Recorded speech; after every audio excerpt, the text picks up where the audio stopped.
Happy Super Bowl week, everybody. It is January 28th, January 29th, something like that. My name is J.O. I'm the author of Maximize Your Medicare. It's available now. The publication date was January 7th.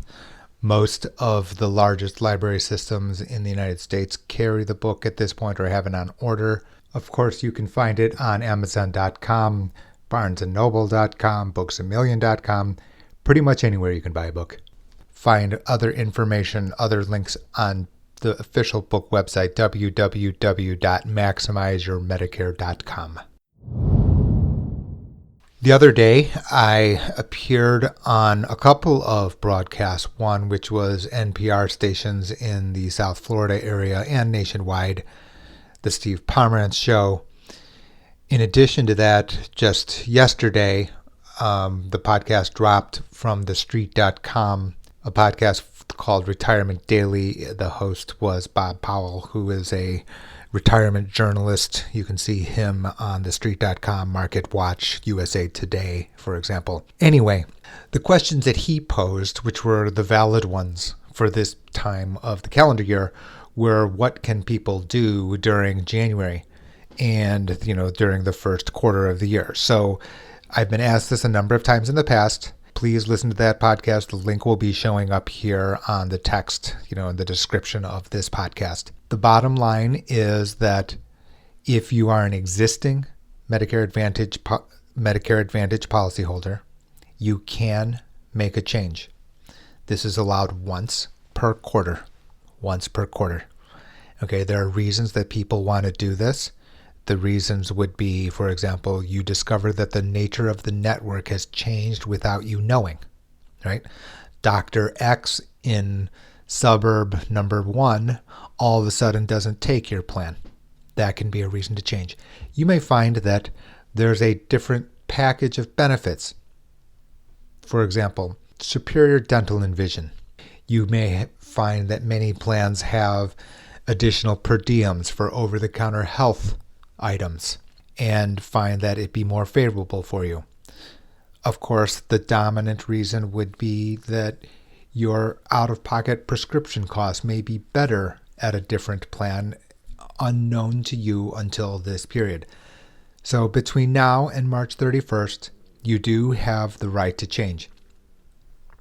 Now, what wasn't on Bob's podcast, on thestreet.com's podcast, is the fact that if you are changing into a 5-star plan, and by 5-star, that is a rating system as denoted by the CMS, the federal government, you have this ability to change at any time throughout the calendar year.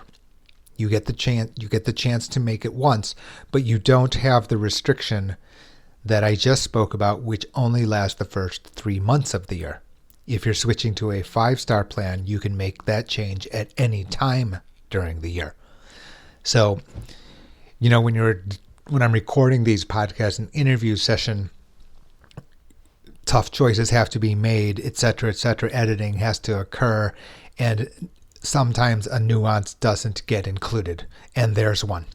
The second one has to do with persons who have not enrolled in Medicare Part A, Part B correctly or in a timely way. So I can't fix the late enrollment penalties. There are 2 late enrollment penalties, Part A, Part B. There's a third one for Part D, which is prescription drugs. During this first quarter, you can enroll in Part A and Part B.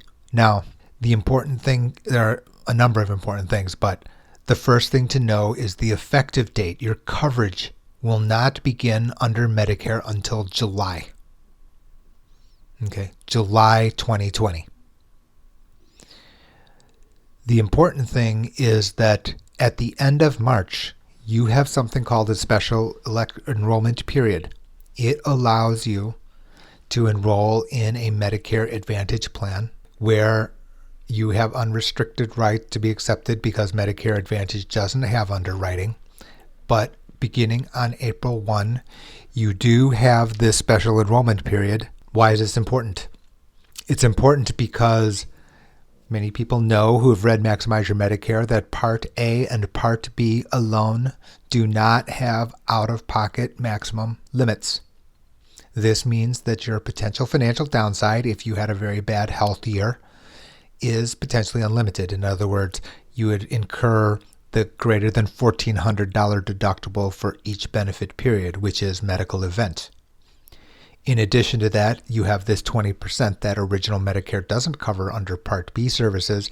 This 20% can keep running without limit. All Medicare Advantage plans, they must include this limit. A stated limit that they will tell you, and it will differ all across the many plans that exist in your area. So that's the dominant reason that people want to take advantage of the April 1 period once you have turned on your Medicare Part A and Part B correctly. So what ends up happening is people end up being so relieved, oh, at least I put that past me, that they sign up for Part A and Part B at least. Well, that only solves part of it because you still have unlimited downside. And in addition to that is another special caveat, a special feature that wasn't mentioned in the podcast that I mentioned with thestreet.com. And that is that when you're enrolling in a Medicare Advantage and it includes prescription drug coverage, it also basically puts an end to the Part D enrollment penalty calculation. So what does that mean? What this means is that when you don't have credible prescription drug coverage, the government is keeping track month by month. So let's say today you enrolled in Part A and Part B because you were late. And I'm not casting judgment on what the cause of that. Let's just deal with the facts that we have as they are today. Part A and Part B will be effective on July 1st, but you cannot then independently enroll in a Part D plan.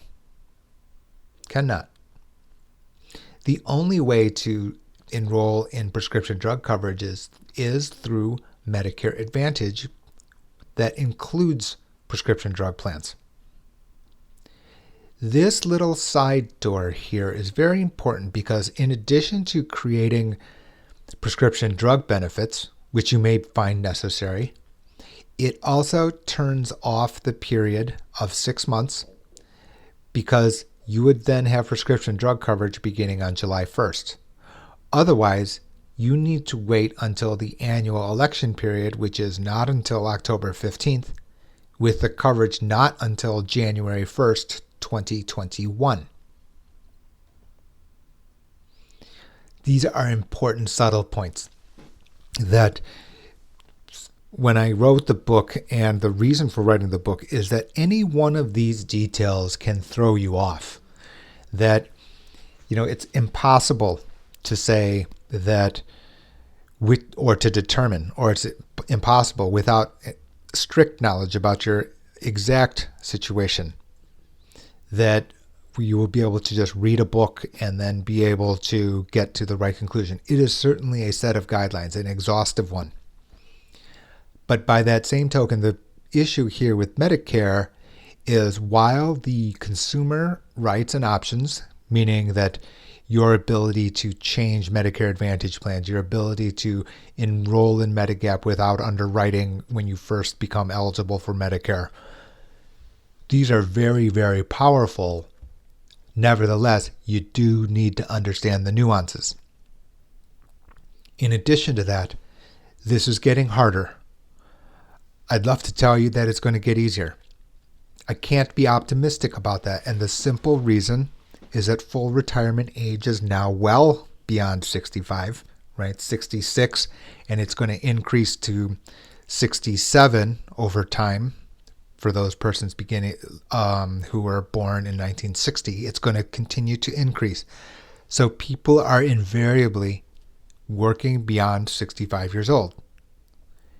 Then they stop working. They've been used to employer-provided plan. They've been used to whatever individual insurance, for example, which has no longer been valid, after turning 65, to be candid. There are going to be hiccups.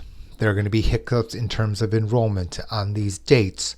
It's not going to be as simple as when people used to retire right when they turned 65 and then they immediately transition into Medicare. Now all of a sudden, people working beyond 65 years old, these dates, and then you add in a spouse, some of those spouses who are not Medicare eligible, you have a number of different layers of things to consider when you're talking about Medicare.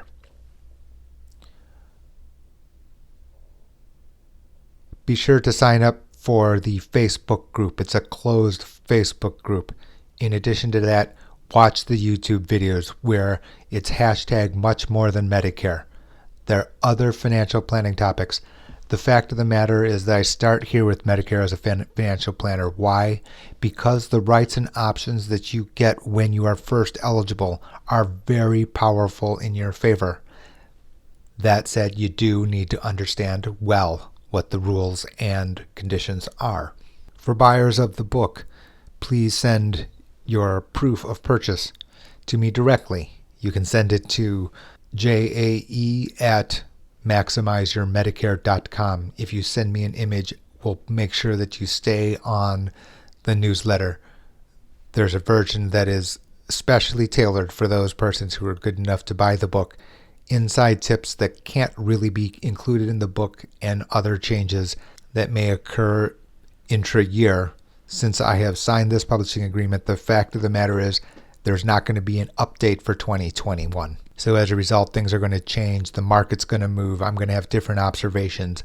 They're going to be there especially for the newsletter readers, persons who are our clients, or buyers of Maximize Your Medicare. Be sure to subscribe to this podcast. Rate this podcast on Apple Podcasts, Google Podcasts, Stitcher, pretty much wherever you digest your podcasts. Please give us a review.